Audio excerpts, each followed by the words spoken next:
He moved through the city the way he moved through everything, like the pavement had been informed in advance to make room. Kang Joon-ho did not walk fast. He never had to. Seoul had taught him that men who rush are men who are afraid, and fear was not a language his body spoke anymore. It was a Tuesday evening in late autumn, the kind where the cold had teeth but hadn't bitten down yet, and he had sent his driver home 2 blocks back because some nights his mind needed the friction of concrete instead of the hush of leather seats.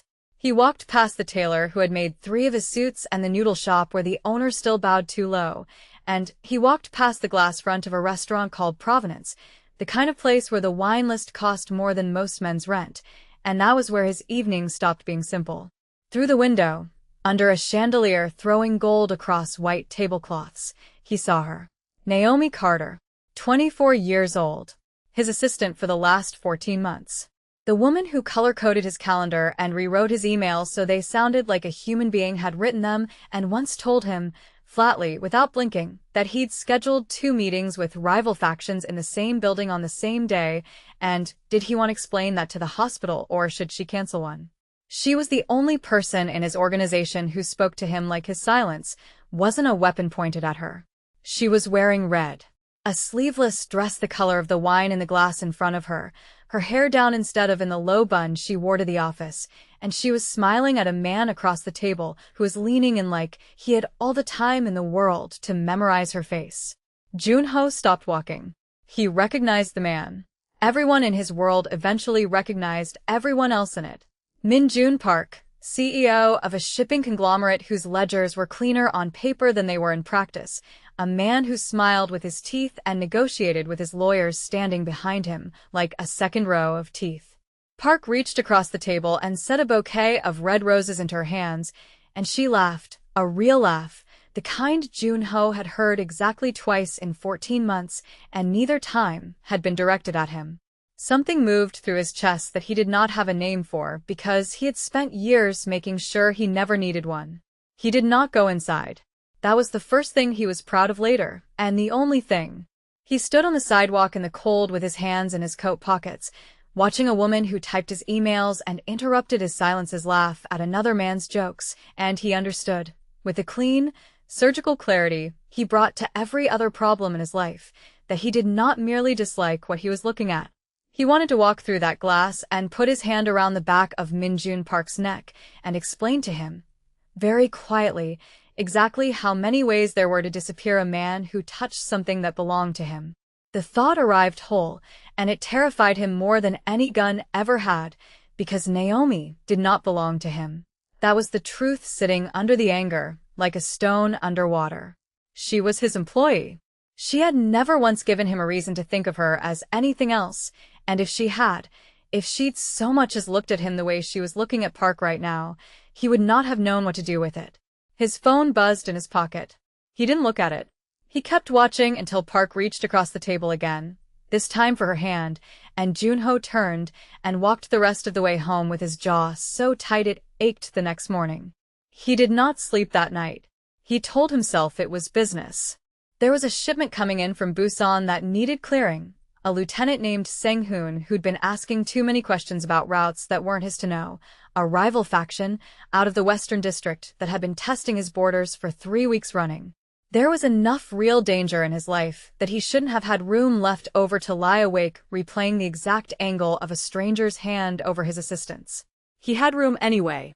He stood at the window of his own penthouse for a long time before dawn, watching the city do the thing it always did, indifferent, glittering, unbothered by the fact that a man who ran half its underside was standing in the dark thinking about a woman's laugh instead of the shipment from Busan. He had built this view for himself over a decade, floor by floor, deal by deal, and it had never once made him feel like this, small and exposed in a way that no rival faction had ever managed to make him feel. He thought about calling her. He thought about a dozen reasons to call her, a scheduling question, a document he needed early, anything that would let him hear her voice before the sun came up and the day demanded he be someone else. He did not call her. He stood at the glass instead and let the ache sit in his chest like a stone he refused to set down, because some part of him understood that naming it would make it real, and he was not ready to make anything about Naomi Carter real yet. At 6 the next morning, he was at his desk before the sun had fully committed to the sky, and at 8:15 Naomi walked in wearing her office armor, gray blazer, hair back in its bun, a coffee in each hand because she had learned months ago that he was unbearable before caffeine and had simply started solving the problem without being asked. She set his cup down at his elbow and started reading off his schedule before she'd even sat down, and he watched her mouth move and thought about roses. "You're not listening," she said. I'm listening. "You're doing the thing where your eyes are open but there's nobody home." She tilted her head. "Rough night." "Long night," he said, which was true, and let it end there, because the alternative was telling her he'd stood outside a restaurant window like a stray dog watching a family eat dinner through glass, and that was a version of himself he did not intend to let exist out loud. She went back to the schedule. He went back to pretending to listen. And that was the moment everything changed, though neither of them would have called it that yet, because nothing had happened. Nothing had happened at all. That was precisely the problem. The rehook came 4 days later, when the Western District finally stopped testing his borders and started crossing them. It happened at a warehouse near the harbor that his organization used to move goods that didn't appear on any manifest. Junho was there himself, which was unusual, but Sang-hoon's questions had made him unwilling to trust the handoff to anyone he couldn't watch personally. Naomi was there too, in the outer office with a laptop, handling the legitimate shipping paperwork that gave the whole operation its clean face, because she was the only person he trusted to make the numbers look boring enough that nobody looked twice. The first shot came through the office window before either of them heard the car. Junho was moving before the glass finished falling. He crossed the room in 4 strides, hooked his arm around Naomi's waist, and put his own body between her and the window as 2 more rounds punched through the drywall where her head had been a second earlier. She didn't scream. He would think about that later, how she went rigid and silent instead of loud, how her hands came up and grabbed fistfuls of his jacket instead of covering her face. "Down," he said, low, and pulled her to the floor with him behind the steel filing cabinet that had, until 30 seconds ago, been a boring piece of office furniture. Gunfire rattled outside, short bursts, his men returning fire, the specific choreography of violence he had spent his whole adult life learning to read like weather. He could tell from the rhythm that it was 4 men, maybe 5, undisciplined, spraying rather than aiming, which meant amateurs sent to make a point rather than professionals sent to finish a job. That should have made him calmer. It didn't, because Naomi was pressed against his side with her heart slamming hard enough that he could feel it through 2 layers of clothing, and every instinct he had was screaming at him to get her out of the building instead of holding position like tactics demanded. "There's a service door," she said into his ear, breathless but steady. "Behind the pallets. I saw it when I did inventory last month." He looked at her. Even now, glass in her hair, hands shaking around the fabric of his jacket, she was solving the problem instead of waiting for him to solve it for her.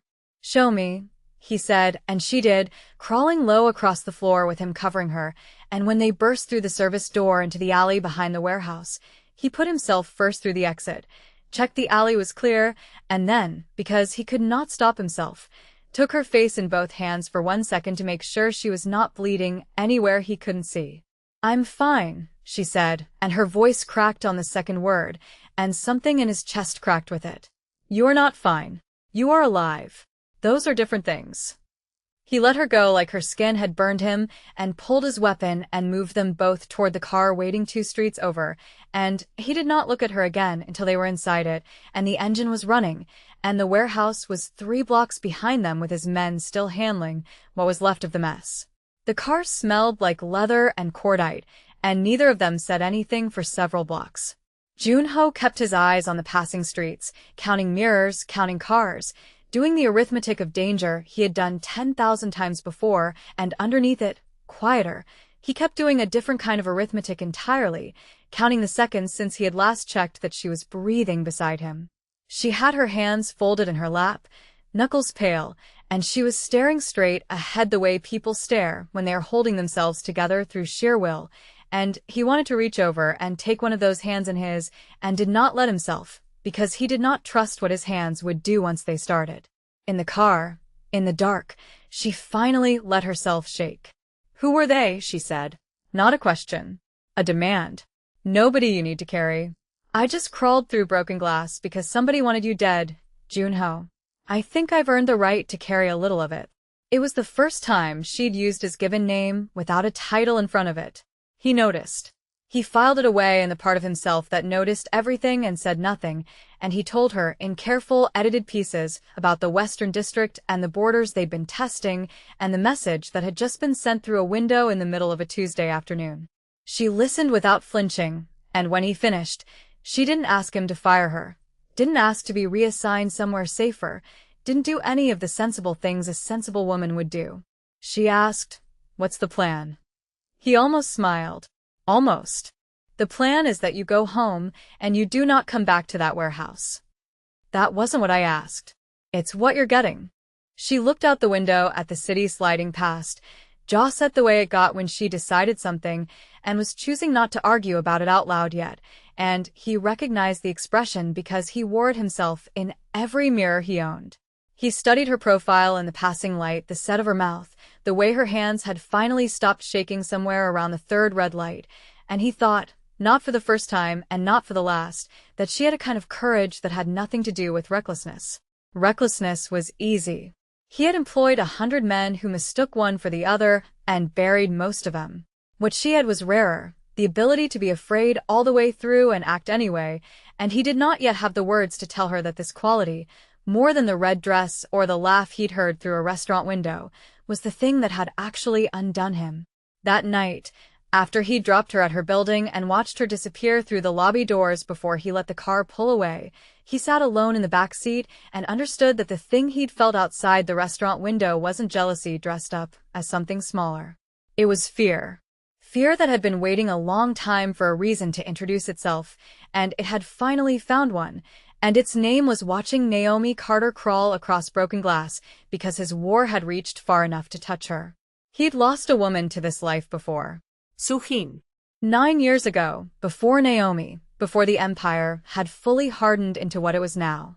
Sujin had not been in the life.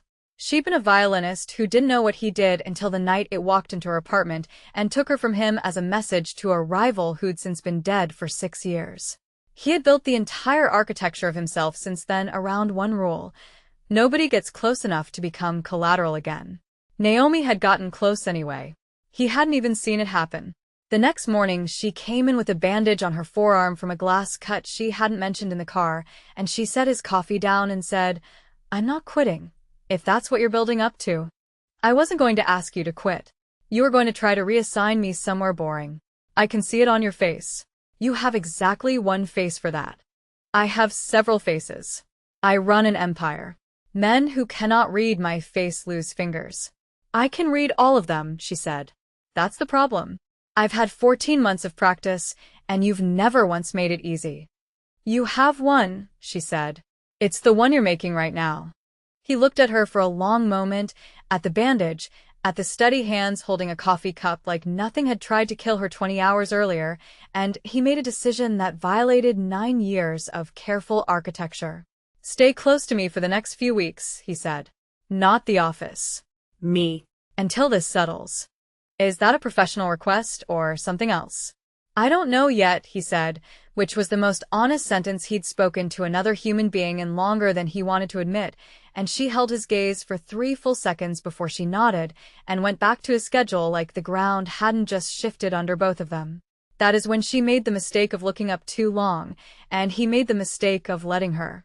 The weeks that followed rearranged the borders of Junho's life, without either of them naming what was happening. She was in his car more than in the office. She sat in on meetings she had no professional reason to attend, taking notes that weren't really notes, watching the room the way he'd taught her without meaning to teach her anything. Lieutenant Sang-hoon, the one who'd been asking questions that weren't his to ask, started directing those questions toward her instead, subtle, testing whether the boss's assistant had become something worth exploiting. She reported every single one of those conversations to Junho within the hour, word for word, and the fact that she reported them instead of being flattered by the attention told him something about her that he filed away with everything else he was collecting and refusing to examine. One night, 3 weeks into the new arrangement, they were in his penthouse going over shipment routes on the dining table because his office had become a target and his home hadn't yet, and she reached across him for a folder at the same moment he reached for the same folder, and their hands landed on top of each other, and neither of them moved. The room went quiet in the specific way rooms go quiet when two people have stopped pretending they aren't aware of each other's skin. "Jun-ho," she said, and stopped, like she'd surprised herself by saying it. "Say it again," he said low. "Say what?" "My name." "Say it like that again." She looked up at him, and something in her face he'd never seen before, something unguarded, something that made her look younger and more frightening than any enemy he'd faced in years, and she said his name a third time, quiet, careful, like she was testing whether it would hold her weight. He did not kiss her. He wanted to, with an intensity that scared him more than the gunfire had, but he had learned patience the hard way, and he was not going to spend hers cheaply. Instead, he lifted her hand, still resting on top of his, and pressed his mouth once to her knuckles, brief, deliberate, and let her go. "Go home, Naomi," he said, voice rough. "Before I stop being careful." She left. But at the door she turned back and said, "I don't actually want you to be careful." And then she was gone before he could answer, and he stood alone in his own dining room with his pulse doing something it hadn't done in 9 years. The Western District escalated a week later, and this time the message wasn't a warehouse window. It was Naomi's apartment building, a car parked outside for 3 days that her doorman finally reported, and when Junho's men pulled the plates they came back to a name connected to the faction that had been testing him since autumn. They weren't testing anymore. They had found his weakness, and they were pointing at it with both hands. He moved her into his penthouse that night without asking permission, and for once she didn't argue, because she'd seen the look on his face and understood it wasn't a negotiation. "You didn't tell me it was this bad," she said, standing in his living room with one suitcase, still in her work clothes, jaw tight with something that wasn't fear so much as fury at being made a target. "I didn't want it to be this bad." "That's not an answer." "No," he agreed. "It isn't." She crossed the room and stood close enough that he could smell her perfume under the fierce sweat, close enough that the air between them stopped being empty the way it always stopped being empty when she got within a foot of him. "I need you to tell me the truth about something," she said. "Is this happening because of what you do, or is this happening because of me? Because if men are pointing guns at my building over a woman you haven't even kissed yet, I need to understand what I actually am to you before I let you rearrange my entire life." The honesty in the question demanded an equal honesty back, and he gave it to her, because she had earned it in glass and gunfire and 3 weeks of not running. "You are the first person in years who has made me feel like something other than an instrument," he said. "I built my whole life so nobody could use you against me, and it didn't work because I let you in anyway, and I would do it again. I told myself keeping you close was strategy. I was lying to myself. It was never strategy." She didn't say anything for a long moment. Then she reached up and touched the small scar above his eyebrow, the one from an incident 9 years old that she'd never asked about because she'd sensed it wasn't hers to ask. "Okay," she said. "Then don't lie to me again. About anything. I can survive danger. I can't survive being managed." "I won't manage you." "You will try," she said, almost gentle. "Just stop trying before I catch you." That night she didn't go to the guest room he'd prepared for her. She stayed in the doorway of his instead, and neither of them said anything about it out loud, and in the morning she was still there, and something between them had shifted from possibility into fact. They fell, in those quiet days, into a rhythm that neither of them acknowledged as domestic because acknowledging it felt like tempting the war to notice. She made coffee in his kitchen the way she made it in the office, strong enough to argue with, and he learned the specific silence she needed in the mornings before she was fully a person, and gave it to her without being asked the same way she had always given him his. In the evenings, when the reports came in from his lieutenants and the numbers on the shipment routes stopped making sense from exhaustion, she would sit across from him at the table with her own laptop, not working exactly, just present, and some nights that presence was the only thing that kept the walls of the penthouse from feeling like another kind of warehouse, another kind of trap. He caught himself, more than once, watching her read instead of watching the door, and understanding, with a kind of low dread, that his instincts had started prioritizing her over his own survival, and that this was either the most dangerous thing that had ever happened to him, or the first genuinely good one. The Western District's next move came 4 days later, and it was not subtle. Sang-hoon, the lieutenant with too many questions, was found dead in his own car 2 blocks from Junho's building, a message carved into the leather seat rather than his skin, a warning that read like a promise instead of a threat. Junho understood immediately that Sang-hoon had been selling information, and that the information had included the location of the woman he'd moved into his penthouse. He wanted to lock her in a vault and post 50 men around it. She refused before he'd finished the sentence. "You use me to plan strategy," she said, standing in his office with her arms crossed and her chin up. "I've watched you run this organization for over a year. I know your calendar, your routes, your patterns better than most of your own lieutenants. Lock me away, and you're not protecting me. You're blinding yourself. Use me instead." "This isn't a boardroom, Naomi." "No," she said. "It's my life. Let me have a say in how I survive it." He hated how right she was. He hated it enough that he agreed, though he made her promise, twice, that she would stay behind the line once the plan was in motion, and she had agreed both times with an ease that should have warned him, because Naomi Carter did not agree to things easily, unless she had already decided how she was going to break the agreement the moment it mattered.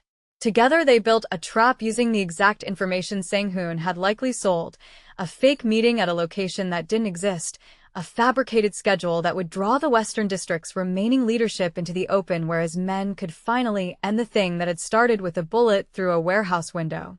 The night it happened, she was supposed to be safe in the penthouse. She was not in the penthouse. She had followed the operation to the perimeter with a car and a burner phone, telling herself she was only there to relay information faster than his men could manage on their own, and when the ambush that Junho's people had built started closing on the Western District's crew, one of them broke away from the trap entirely and ran straight toward the car she was sitting in, because somewhere in the chaos, somebody had recognized her from the warehouse 3 weeks prior and decided she was worth more as a hostage than the whole operation was worth as a kill. She did not scream this time either.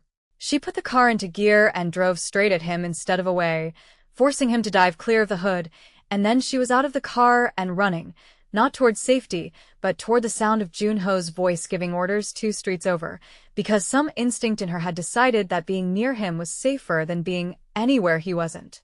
He found her at the edge of the operation with blood on her sleeve that wasn't hers, breathing hard, alive, and the sight of her upright and moving under her own power did something to his chest that no gunfire ever had. He crossed the distance between them in a way that had nothing tactical in it at all, hauled her against him hard enough to knock the breath out of both of them, and held on. "You were supposed to be safe," he said into her hair, voice wrecked in a way he'd never let anyone hear. "I was safer here," she said. "I'm always safer where you are. I just took a while to admit it." The operation finished around them, the Western District's leadership either dead or in custody, the threat that had followed them since autumn finally closed. But neither of them was thinking about the operation anymore. He pulled back just far enough to look at her face, cataloging every inch of it for damage, and when he was satisfied she was whole, he did the thing he had been holding back for 3 weeks and kissed her like the city wasn't still smoking 2 streets away. She kissed him back like she'd been waiting exactly as long as he had. "This is a mistake," he said against her mouth, not stopping. "Probably," she agreed, not stopping either. The cost came 3 days later, not in blood, but in something quieter. A rival faction from the north, watching the West collapse, tried to move into the vacuum, and Junho spent 2 brutal days rebuilding the borders he'd nearly lost while protecting her. He came home each night with less of himself than he'd left with, and she was there each time, not asking him to be softer than the work required, just present, a fixed point in a life that had spent 9 years without one. On the 3rd night, exhausted, he sat at his own dining table with his head in his hands, and she came and stood behind him and put her hands on his shoulders, and he let himself lean back into her instead of pretending he didn't need to. "I almost lost you twice this month," he said. "You didn't lose me either time. I'm the one who kept showing up." She pressed her mouth to the top of his head. I'm not going anywhere, Junho. I decided that in a car with a bullet hole in the window. Everything since then has just been me proving it. He turned in the chair and looked up at her, this woman who had walked into his life to manage a calendar and stayed to survive a war, who had never once let him decide for her what she could carry. I saw you on a date, he admitted finally, the confession he'd been circling for weeks. The night before the warehouse. Through a restaurant window. I stood on the sidewalk like a stranger, and I wanted to put my hands on a man I'd never met because he was touching something I hadn't even claimed yet. I have never wanted to hurt someone that badly over so little reason, and it terrified me, because it meant you already mattered before I'd let myself notice. Naomi's expression didn't soften into anything easy. It sharpened instead, the way it always did when she was deciding whether to let a man off the hook or hold him to something harder. Minjun Park was polite and boring and safe, she said, and I went home from that date thinking about a man who color codes his silences instead of his words. You didn't lose to him, Junho. You were never actually competing. I just hadn't told you that yet. You could have told me sooner. You could have said something sooner instead of glaring at your coffee for 3 days. A small, real smile. We're both terrible at this. I'm not terrible at claiming what's mine, he said, and pulled her down into his lap with a certainty that finally had nothing careful left in it. I was only terrible at admitting you already were. She stayed. Not because he'd rescued her, and not because the danger had made the choice for her, but because somewhere between broken glass and a fake meeting that had nearly gotten her taken, she had looked at the life he offered, all its violence and precision and cost, and decided it was still a life she wanted to be inside of, with him, awake, with her eyes open. Weeks later, the city had gone quiet the way cities do after a war finishes without announcing itself, and Junho stood at the window of his penthouse in the evening light watching Naomi across the room, laughing at something on her phone, hair loose the way it never was in the office, and he thought about the night he'd stood outside a restaurant like a man locked out of his own life, aching over a woman he hadn't even let himself want yet. He didn't feel that ache anymore.